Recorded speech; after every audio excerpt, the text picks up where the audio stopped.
Seconde épître de Paul aux Corinthiens, chapitre 9. Il est superflu que je vous écrive touchant l'assistance destinée aux saints.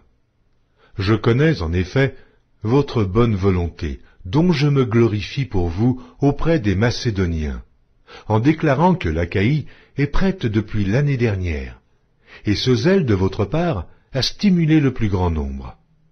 J'envoie les frères, afin que l'éloge que nous avons fait de vous ne soit pas réduit à néant sur ce point-là, et que vous soyez prêts comme je l'ai dit. Je ne voudrais pas, si les Macédoniens m'accompagnent et ne vous trouvent pas prêts, que cette assurance tournât à notre confusion, pour ne pas dire à la vôtre. J'ai donc jugé nécessaire d'inviter les frères à se rendre auparavant chez vous, et à s'occuper de votre libéralité déjà promise, afin qu'elle soit prête, de manière à être une libéralité et non un acte d'avarice. Sachez-le, celui qui sème peu, moissonnera peu, et celui qui sème abondamment, moissonnera abondamment.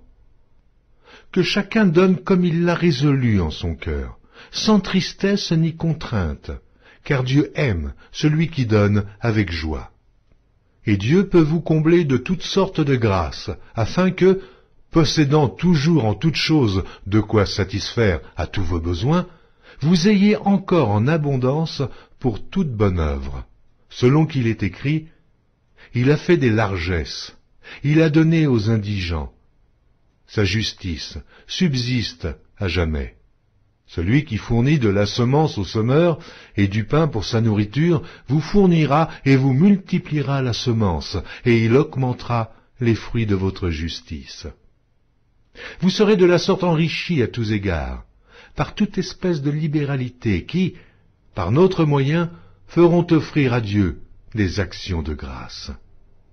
Car le secours de cette assistance, non seulement pourvoit aux besoins des saints, mais il est encore une source abondante de nombreuses actions de grâce envers Dieu.